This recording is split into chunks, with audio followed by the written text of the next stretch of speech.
Assalamu alaikum. With another lecture of direct and indirect narration. This is Faiz Mahmood. This is the third lecture of this series. Today we will learn some more about narration. Now comes the imperative sentences. Imperative sentences are those sentences in which some command, wish, advice, or request is made.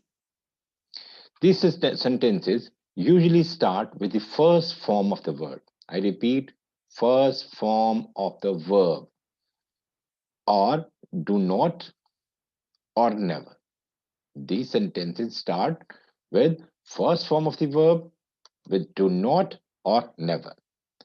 In these sentences, said is changed according to the meaning into commanded, meaning of the sentence, which the sentence is conveying. Commanded, ordered, forbade, requested, advised, invited, proposed, entreated, implored, begged, prohibited. In these sentences, to is used as a conjunction. Instead of that, we use to. In negative sentences where do not is used or never has been used, we use to make narration of that kind of sentences not to. But keep this thing in your mind if you change said into prohibited or forbade. If you change said into forbade or prohibited, not or never is not used because forbade and prohibited gives the meaning of no, not to, or never, or do not. So we cannot repeat not to and prohibited. These are the examples of imperative sentences. The master said to the servant. This is not market, this is servant. The master ordered this, said, go to the market and bring some vegetables. The master ordered the servant to go to the market and bring some vegetables. So, what the sentence is showing that there is a master and he is saying something to his servant. Master will always order the servant, he will never request the servant. So, sense of the sentence is conveying that this is an order. So, we change said to into ordered. The student said to the teacher. Student always requests the teacher. So, this said to will be changed into requested. Sir, allow me to go out of the class. This sir, one, and this said two. There are two requests. Sir, this is a word of respect. So this word of respect would come in the first part of the sentence. We will take this word into the first form to the first part of the sentence and change it accordingly. Like sir showing is showing respect, so it would be changed into respectfully. The student requested the teacher respectfully to allow him to go out of the class. He said to me, do not tell a lie. So there are two ways in which we can convert this sentence, change this sentence from direct into indirect. He forbade me to tell a lie. If we use forbade, we will not use not to. He forbade me to tell a lie. Or he advised me. We use advise. Now we can use not to tell a lie. If we use this word advise, then we may use not to, and if we use forbade, we will not use not to, we will just use to. Shahid said to me, please give me your pen. Please is showing request. So said will be changed into requested. Shahid requested me to give him my pen. I said to my son, work regularly and honestly. This work regularly and honestly can never be an order from a father to a son. This will always be an advice from a father to a son. I advise my son to work regularly and honestly. He said, I screamed on seeing a line. He said that he had screamed on seeing a line.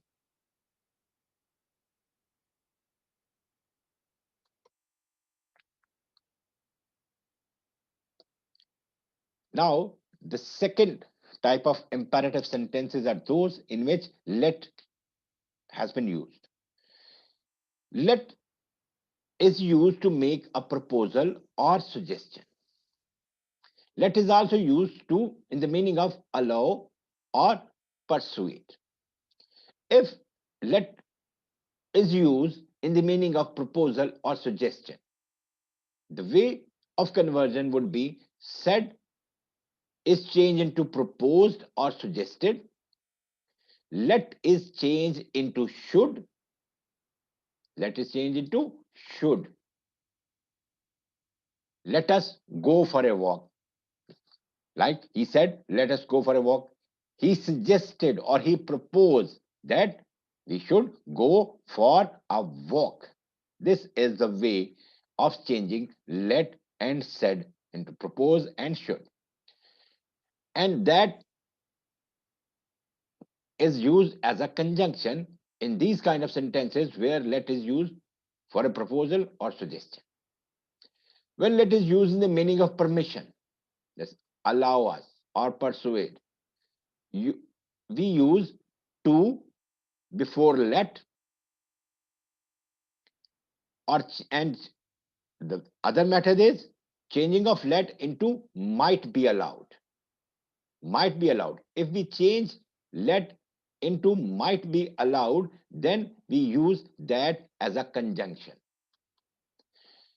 I will explain it with examples in the next presentation. He said, let us have a cup of tea. This is a suggestion.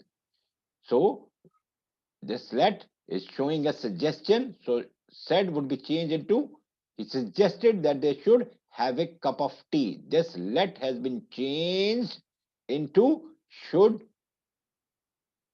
and this said is changed into suggested. He said, let us go for a walk. He proposed that they should go for a walk.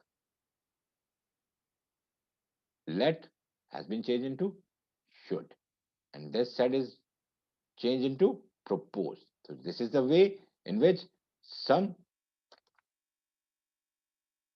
the principal said to the peon, let the visitor come in.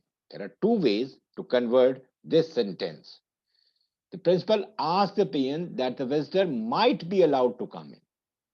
Asked, if you use asked, might be allowed.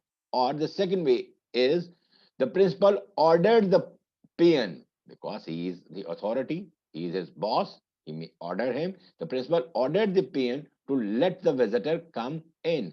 We use to and we did not change let into any other word. I said to him, let us enjoy some music. I requested him to let me enjoy some music.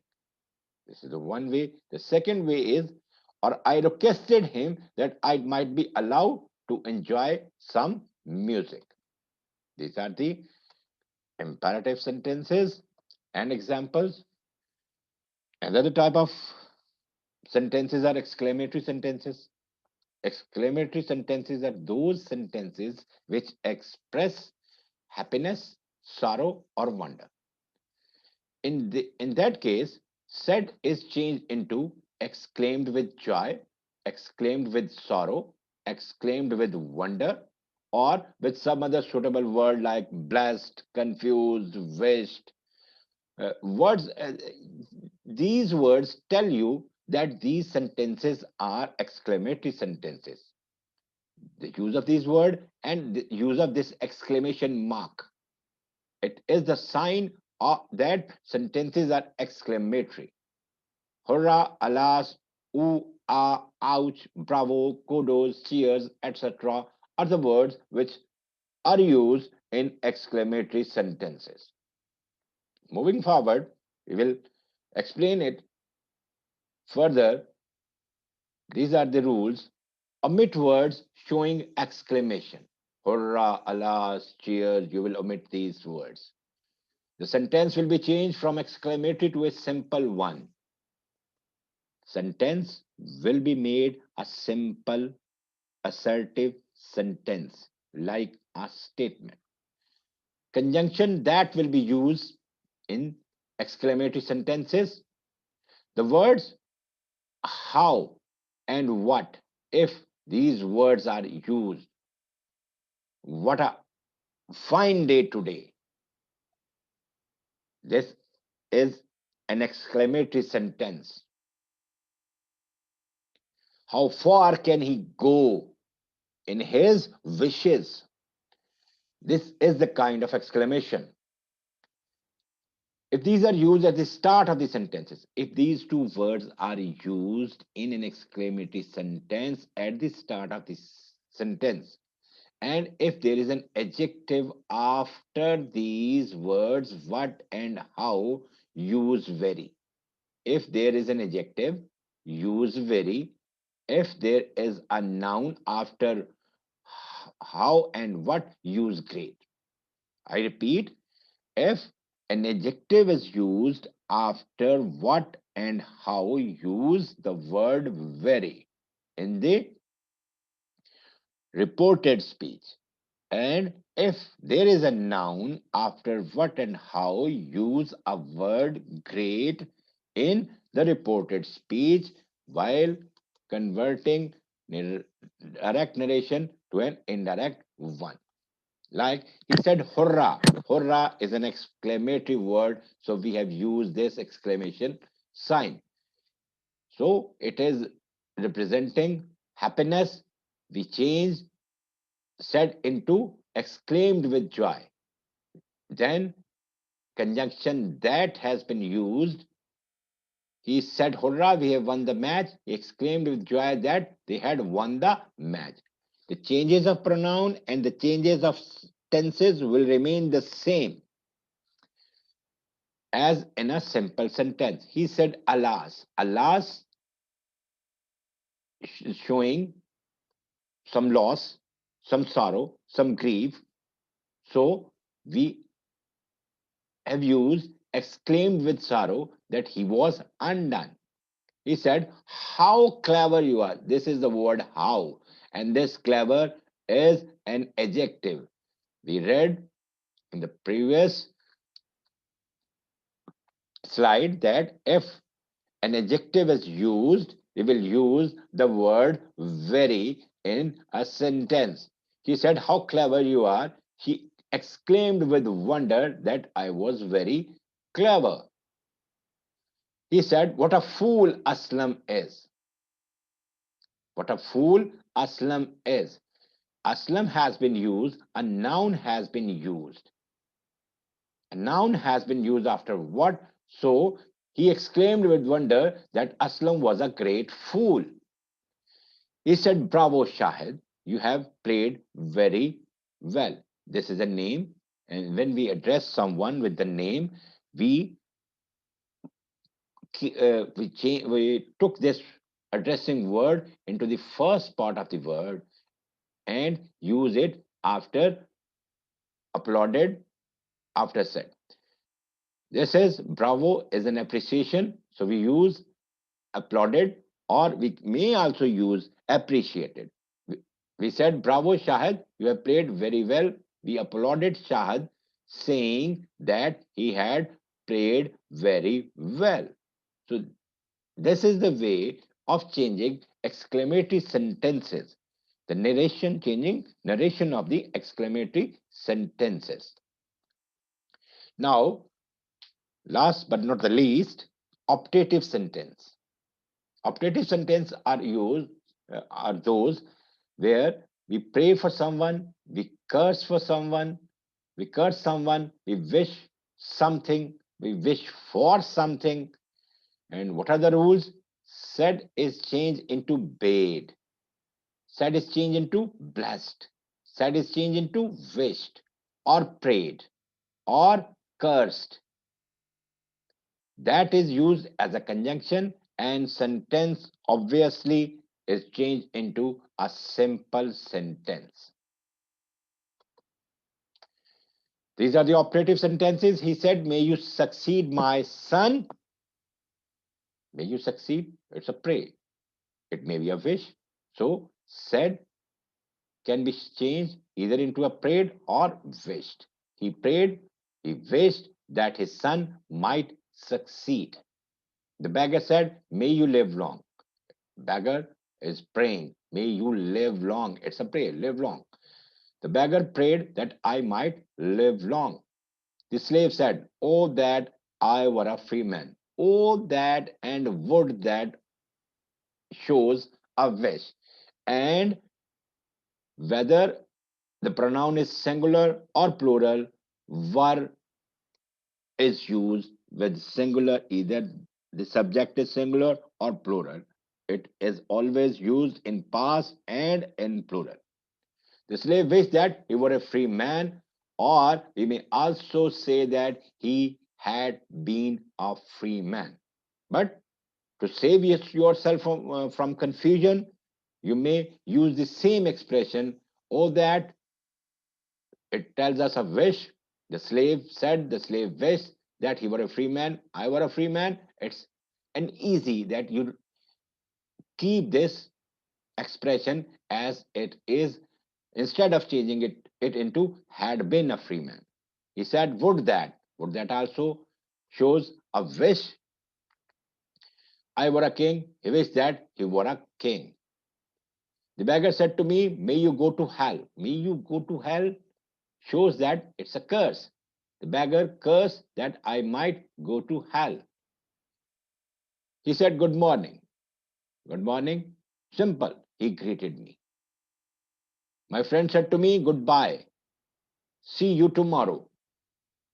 These are two things, saying goodbye, greetings, see you tomorrow. Keep this thing in your mind when you meet someone and you use some kind of expression, good morning, good evening, you use the word greet. And when you are parting ways with someone, you're going away, you will say bid. You will use the word bid or bade, second form. The my friend said to me goodbye. My friend bade me goodbye. See you tomorrow. See you tomorrow it's an expression, and we will explain it as it is promise to see me the next morning. Tomorrow changes into next morning. So we taking the sense from the expression see you tomorrow that he is promising something. So we use promise to see me the next day. Thank you very much for watching. We will be here with another lecture of grammar. Goodbye, and don't forget to subscribe my channel.